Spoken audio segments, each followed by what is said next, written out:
Hola otra vez a todas y a todos.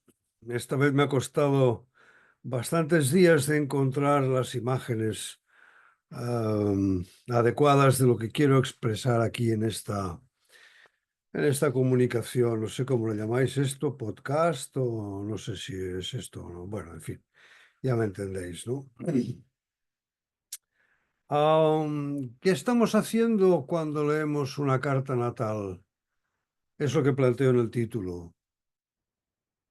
Estamos ayudando a la persona a explorar un camino de conocimiento, como nos recomendaba Sócrates, o como sería lo lógico, o sentenciar, bla, bla, bla, bla, toda una serie de recetas, o sea, machacar a la persona, es decir, condicionar a la persona, lo que llaman en psicología conductismo, ¿no? En lugar de resolver temas, en lugar de buscar maneras de enfocar mejor su vida, en fin, un camino. La vida es un camino, a veces se tuerce, a veces encuentras un barranco, luego un puente que no sabes si se sostendrá o no cuando vayas a atravesarlo, pero esto es la vida. Am, Vamos a empezar. La astrología, como toda ciencia, se basa en la facultad del ser humano, cosa que no tienen los animales ni cualquier otra especie en la Tierra, la facultad de conectar, intuir, abrir algo. Intuir, como digo, más allá de las apariencias. Instantes en los que de pronto entendemos algo. ¡Ah! Es aquello que te quedas así casi sin habla porque has captado. Esto ocurre durante la consulta y también en las clases. Yo me dejo llevar mucho por mi entusiasmo sagitariano cuando he encontrado algo, ¿no? ¡Wow! Sí, sí, me dejo llevar porque estamos entre amigos, ¿no? No tengo que aparentar nada. Ah, Instantes en los que de pronto entendemos algo que parecía inexplicable y que se convierte en el inicio de un camino. Ejemplos en la historia de la ciencia, los que queráis, desde Newton, desde Arquímedes cuando se sumergió un día en la bañera, lo hacía todos los días, pero aquel día, ¡ah! ¡Eureka! Lo encontré. El peso del cuerpo desplazado, ¿no? O sea, el volumen del que desplaza el cuerpo al sumergirse en agua, es el principio de los barcos. Los fenicios habían navegado todo el Mediterráneo, pero al cabo de mucho tiempo, Arquímedes de Siracusa, Sicilia, de pronto se dio cuenta, wow, o Newton, cuando le cayó la manzana en la cabeza. Hombre, no es, cada día nos cae una manzana de la cabeza porque no estamos cada día sentados mucho rato debajo de un manzano maduro, con la fruta madura, si no nos pasaría como a Newton. Pero a Newton, que seguramente le había caído muchas cosas en la cabeza, no solamente la manzana, ese momento, ¡plaf! La teoría de la gravitación universal. ¡Pum! O sea, es aquellos momentos en que, y ese es un camino, claro, después de caer, claro, ni a Arquímedes ni a Newton ese día resolvieron nada, simplemente iniciaron un camino para encontrar, encontrar una explicación, algunas soluciones o algo, es un camino. O Einstein, ¿no? Cuando él lo describe en su biografía, bueno, la biografía que escribe sobre él, ¿no? Que se le ocurrió la teoría de la relatividad cuando estaba en Berna, en Suiza, y él decía, paseando por el lago al atardecer, cuando el sol al atardecer iba eh, poniendo destellos y brillando sobre las ondas. Imaginaros qué ondas, qué olas tiene un lago, muy nada, o sea, pequeñas ondas, ¿no? Pero lo suficiente para que el espíritu paciente del sabio, mirando aquello, ¡ah!, se le ocurre, vaya, hombre, y cambió la historia de la ciencia. Pero no es que en aquel momento Einstein ya tuviera la solución, no, ni mucho menos. Para ir conformando, trabajando su teoría de la relatividad, tuvo que pedirle a su amigo Rosen, que era un matemático famoso y tal, eminente, que le ayudara a explicarse, como diría Galileo sobre las matemáticas, que es el lenguaje que utilizó Dios para crear el universo. Entonces Einstein le pidió a su amigo, oye, a ver, mira, esto tiene que ir por aquí, esto matemáticamente, ¿cómo lo podemos construir? Porque él sabía, él publicó su teoría en un simple papel, sin referencias bibliográficas ni nada, o sea, no es distinto a como se hace normalmente en la universidad. Los abstracts o los informes, o lo que va llenando el currículum de los científicos, pues se hace con más referencias que texto científico en sí muchas veces. Entonces Einstein ya intuía que él tenía que acabar en la universidad. Pues él mismo se había distanciado de la universidad, ¿no? Él decía a esta gente, oiga, y precisamente cuando estaba trabajando de escribiente o de técnico, yo qué sé, en una oficina de patentes, es decir, no había nada de científico en eso, ¿no? Entonces escribió su teoría. Ah, lo que ocurre es que como hemos de comercializar ese destello instintivo, lo que se convierte en lo que lo convierte en la riqueza de un camino, perdón, lo que convierte en la riqueza del inicio de ese camino, del mismo camino, lo convierte en miseria al tener que llegar pronto, pronto, pronto a certezas. La prueba es que todos ellos, ¿no? Tuvieron un momento de, lo que diría Abraham Maslow, los momentos cumbre de las personas, ¿no? O Durrenmatt, ¿no? Las experiencias cumbre, las experiencias, creo que es Abraham Maslow que habla de las experiencias cumbre, y Friedrich Dürrenmatt habla de los momentos estelares, en fin, los nombres. Estos personajes, obviamente, Arquímedes, no sé si volvió a tener esos momentos, porque claro, la historia no lo explica. Luego se dedicó, obviamente, pues al tema de la navegación, y es aquello que se cuenta en la historia, que Siracusa fue atacada por sus enemigos. Normalmente en aquella época, como hoy tenemos enemigos por todas partes. Entonces él se inventó aquello de decir al ejército de los escudos, bruñirlos muy bien, escudos de bronce o de cobre o de latón, muy bien, y ponerlos de cara, o sea, preparó al ejército para que vinieran los enemigos de espaldas al sol.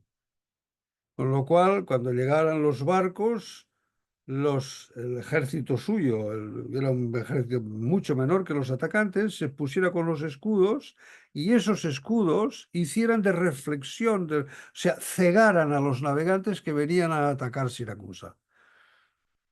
Y bueno, la historia es una parte muy pequeña. Luego la leyenda, uf, ahí la leyenda de la novela, novelación de la historia, pero bueno, es decir, pudo repeler el ataque. Newton, eso de la manzana le sirvió para desarrollar sus cinco ecuaciones fundamentales y su teoría de la gravitación universal, que nosotros utilizamos en astrología, como no puede ser de otra manera, refiriéndonos siempre a la astronomía, al sistema solar, porque es de ahí de donde viene todo, ¿no?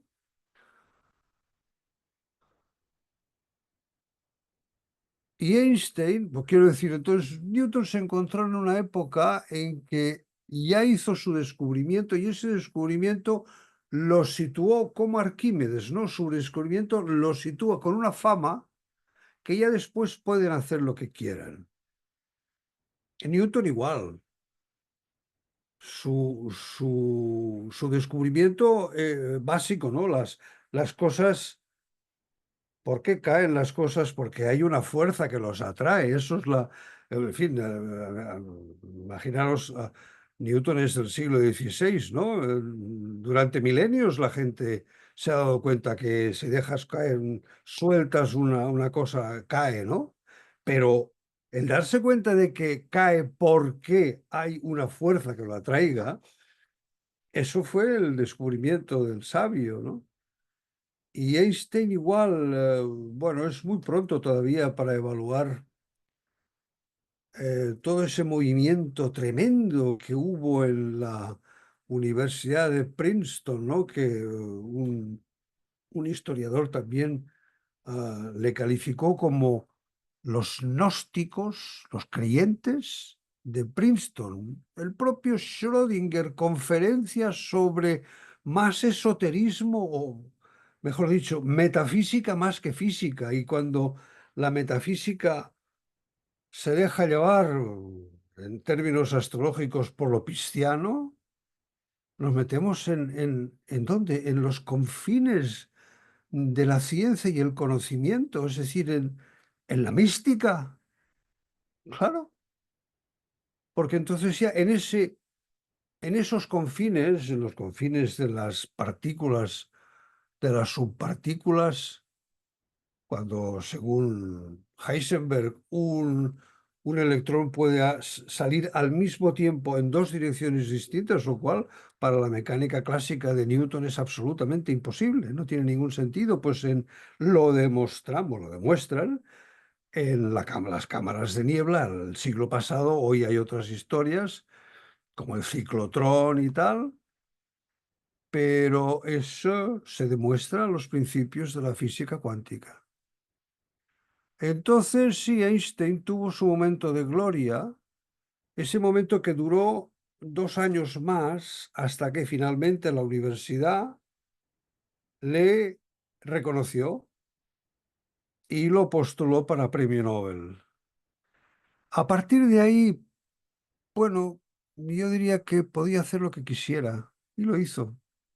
Se metió en política, cuando hizo el discurso a la muerte de su amigo Konrad Lorenz, un panegírico político, más político que otra cosa, obviamente, contra las dictaduras, ¿no? En aquella época, hombre, Hitler, etcétera, la nuestra también, Mussolini, en fin.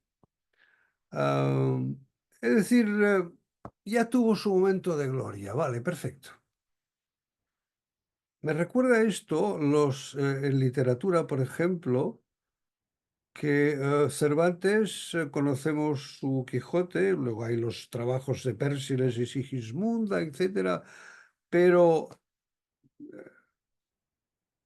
Cervantes es el Quijote. Y en mi opinión, Shakespeare es Hamlet.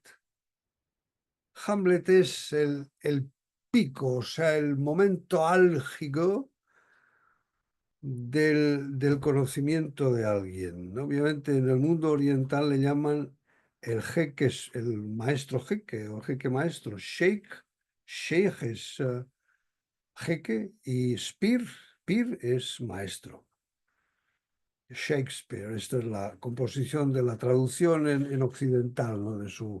Entonces, ya después todo lo demás, si os fijáis, am, Macbeth, el Rey Lear, am, Otelo, no iba a decir más de lo mismo, porque probablemente no fue escrito por la misma persona, es una teoría que tienen en los medios literarios, ¿no? Que probablemente Shakespeare fue un ente, un ente porque no se sabe su biografía, se sabe que nació en Stratford-upon-Avon, tenemos una fotografía muy pequeña y nada más, con lo cual, pero da igual, o sea, ya su impacto ya fue dado en ese momento.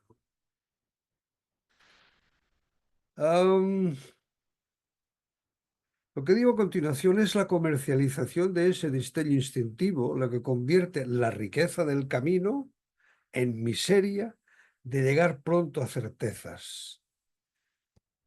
En mi opinión, y así lo planteo yo en mis clases, y por eso mi maestro me prohibió usar recetas, porque todas las recetas son fósiles.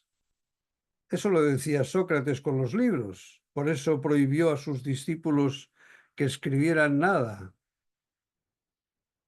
Y ya vemos cómo le hicieron caso Platón y Aristóteles y otros, ¿no? Es un poco el... ah, hombre, obviamente, sí, claro, hemos de cobrar la consulta. Yo cobro una consulta de 1 hora y media y en esa hora y media con un estudio previo, incluido en el precio, para ajustar la hora de nacimiento. Y en eso yo me planteo siempre puedo, qué camino puedo iniciar a la persona, le acompañe o no yo después, porque probablemente ese camino que iniciemos la persona ya es consciente, lo que pasa que no se atreve a manifestarlo. Ah, Siempre me planteo cómo enfocaré la consulta para dejar a la persona en su camino, porque es suyo, es la persona, somos nosotros, no hay nada más, nosotros, no hay nada más, ¿no? Este siempre es mi preocupación, porque cerrar la consulta, es decir, ya lo hemos cerrado todo y ya no tienes que hacerte ninguna consulta más. Yo lo encuentro, me ahorro los adjetivos porque iba a decir una cosa demasiado gorda. Vamos a ver, veamos este destello de intuición. ¿Qué vemos aquí? Tal vez un barco navegando en la niebla. Esto es la intuición. Yo he visto algo, ¿no? Durante la consulta, eso, hablando del Saturno y el Júpiter y esas cosas y tal que manejamos en astrología, ¡plaf! De pronto digo, wow, vemos un barco en la niebla. Mm. Seguimos viendo ese barco. Mm. Pero como necesitamos respuestas a cualquier precio, imagínense la cantidad de películas que podemos montarnos sobre esas sombras que nuestra intuición nos ha hecho ver en un momento de contacto. Y es cierto, ese contacto es real. Es el yug del yoga. Obviamente el yoga no fue creado para hacer cuerpos bonitos para la beautiful people, ¿verdad? Yoga quiere decir yug, religar. La palabra, el arquetipo de la palabra religión es religare. ¿Ligare con qué? con ese algo que no necesito nombrar porque me creí a Lao Tse y el camino del Tao, que cuando lo nombras, lo pierdes. Cuando lo nombras y le pones un señor con largas barbas y collares y un crucifijo sentado a la diestra de no sé quién, así lo pierdes. Ese ya no es el espíritu, es un fósil. El contacto es real, pero no lo son los productos de nuestra imaginación que trata de montar a prisa una escena novelada para impresionar al público. ¿Os suena de algo esto que veis por internet? Internet, ese Amazonas después de una tremenda tormenta por la que bajan por el río, de todo bajan, árboles, cadáveres, de todo. Eso es Internet. Bueno, es el río de la humanidad, ¿no? Tratar de impresionar a nuestro público, obviamente. Y es que haría falta más tiempo y permanecer inmóviles, inmóviles en el sentido de, o sea, espero a que pueda alimentarme yo mismo esta intuición, lo que se dice en sufismo, para que el espíritu nos encuentre. Porque ¿qué ha ocurrido en ese momento de intuición? ¿Por qué hemos contactado, religado el yug? ¿Por qué hemos hecho eso? Hemos contactado automáticamente, sin quererlo, porque si queremos, contactaremos con muchísimas cosas, menos con el auténtico espíritu. Hace falta más tiempo, más digestión, darse un paseo, una ducha y en medio de la ducha, flash. Ah, claro, eso podría ir por aquí. Y entonces dejarse llevar por el camino.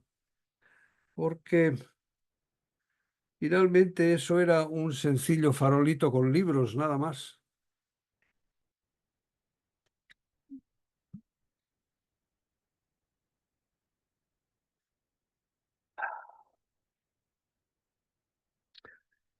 Y es que la experiencia no puede transmitirse porque no podemos compartir la esencia de esas energías sutiles que nos envuelven y provocan esa intuición, ese contacto. Eso no se puede transmitir. Podemos explicarlo o tratar de explicarlo, ¿no? Yo crecí con la astrología, ya lo he dicho varias veces, ¿no? Porque mi madre, una buscadora de lo esotérico muy inquieta, trató de conectarse con las sociedades secretas de la primera mitad del siglo XX. La masonería, la teosofía, la escuela arcana. Ah, ella finalmente se acogió a un grupo de cristianos de base que obviamente no obedecían ni sabían lo que era el Vaticano, pero sí habían entendido el mensaje de Jesús. Y no estoy hablando de los testigos de Jehová, ni mucho menos, aunque mi madre los acogió. Yo recuerdo de niño que sí, los primeros, un inglés o australiano creo que es, que conectó con una señora que se llamaba Balbina, aún recuerdo su nombre, después de 75 años atrás, ¿no? Sí, sí, los acogió porque le interesaba, era muy curiosa mi madre, ¿no? Y ya de niño, diversos especialistas me leyeron mi carta. Y sí, siempre tuve la sensación de que algo había ahí, algo de lo que me decían, pero en conjunto era como la fotografía del barco, que fue un farolillo nada más. Era como algo borroso y al principio me era borroso, pero conforme iban mu- multiplicando sus explicaciones para cobrar la sesión, aquello ya, por eso no me metí en la astrología hasta los 33 años, cuando conocí a mi maestro. Y es que en lugar de tomar esa primera intuición como inicio de un camino de conocimiento, inicio. Por eso digo que en las consultas siempre me preocupo decir, ¿cómo hago para ah, dar a esta persona ese inicio? Puede ser uno o muchos inicios, porque finalmente el conocimiento, por lo que dije el otro día del mito de Isis y Osiris, al conocimiento se va por muchos caminos. Esto una vez que estuve en una orden sufí en Turquía, me decía el maestro, dice, es que el conocimiento es como la montaña, arriba, la montaña, a la cual hay muchos caminos. Hay uno más directo y otros que van dando vueltas y vueltas. Hay muchos caminos. El camino de conocimiento no es único, y mucho menos, ¿no? No es único, no, no, en absoluto. Entonces, siempre estoy pensando a ver cómo esa primera intuición, es decir, y es que en lugar de tomar la primera intuición como inicio del camino, la obsesión por dar una respuesta categórica es que tú tienes que separarte. Tú has venido a este mundo, Dios mío, ¿cómo pueden decir una cosa así? Es que me hace temblar, ¿no? Oiga, es que a mí me han dicho que porque yo tengo Plutón en no sé dónde, pero siempre tiene que aparecer Plutón porque, bueno, es tan importante Plutón, imagínate, más que el Sol, ¿no? O Júpiter. Bueno, porque yo tengo Plutón aquí, he venido a esta vida a... ¡Wow! Santo cielo, ¿cómo es posible?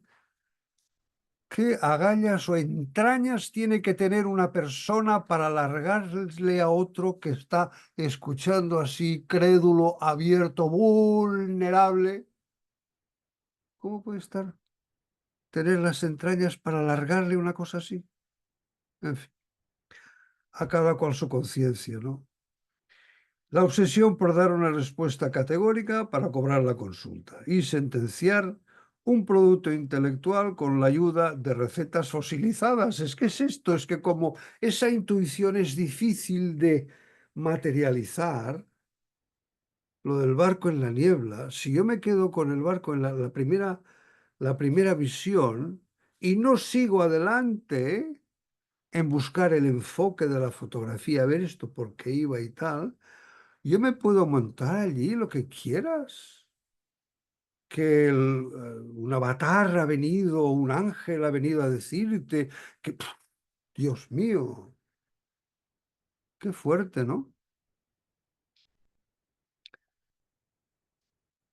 Imagínense en esa niebla por la que navegaría el barco de nuestro destello de intuición, quedaron pululando cual mosquitos alrededor de aquel farolillo la miríada de interpretaciones que llegaron a sentenciar sobre mi carta natal. Estos, multitud, o sea, es como gente de un partido de no sé qué, esto es un partido, una manifestación o yo qué sé, ¿no? Y en mi carta, imaginaros la posición de Saturno aquí, ¡pua! O sea, no tiene sentido para mí, no tiene sentido, porque, hombre, yo a veces repito la consulta 2 o 3 veces, sí. Sí, yo cobro, porque hay que cobrar, ¿no? Es que es un... Eso de, también en la época que yo empecé la astrología había esa discusión de si cobrar o no cobrar la astrología. Y yo les decía, es que ¿queréis hacer sentir mal a la gente si no cobráis? Pues claro, vosotros estáis por encima del bien y del mal y por eso no cobráis. Ah, no, porque me decía un compañero que como eso le había venido por intuición divina y que él no pagaba a Dios por eso, pues él cómo iba a cobrar de la gente, ¿no? Mi hombre, así el conocimiento tiene mucho de intuición divina, claro. pero vamos a ver, los médicos cobran, los psicólogos también, cualquier profesional cobra y probablemente la intuición que ha tenido en meterse en esa profesión también haya sido divina. Con lo cual, bueno, esa discusión, yo siempre he cobrado, no lo tengo muy claro. Discutir o perder el tiempo en una energía, por una energía de baja intensidad como es el dinero, hombre, lo encuentro insultante para la astrología, ¿eh? Que es de un nivel de conocimiento elevado. Por favor, ¿no? Por ejemplo, aquí he puesto esta imagen desenfocada, pero si nos paramos un rato a mirar, ya lo veis que es el vitral de una iglesia. ¿Ah? Y esto bombilla, o sea, velas, ¿no? Aquella especie de candelabros así, bien, ¿no? Pero también podríais imaginaros, esto puede tener la forma de un ángel, ¿no? O de la Virgen apareciéndose a uno como pastorcillo, ¿no? De la Virgen de Lourdes. Bueno, ¿por qué no? Eh, en lugar de tomar esa visión intuitiva como partida de exploración profunda del conocimiento, bueno, he repetido aquí, como lo tenéis aquí grabado, en fin, es lo mismo, ¿eh? Lo que pasa que no me he decidido a quitarlo porque a lo mejor puede ser útil para alguien, ¿no? Tenemos certezas al alcance de la mano porque no nos bastan. No nos estimula centrarnos en lo evidente. Nacer, vivir y morir. Pero vivir dándonos cuenta de quiénes somos y por ese conocimiento desarrollar nuestras capacidades para mejorar nuestras vidas. ¿Qué importa el origen del universo o si Dios existe o no? El Dios interior, claro que existe mientras vivimos, obviamente, ¿no?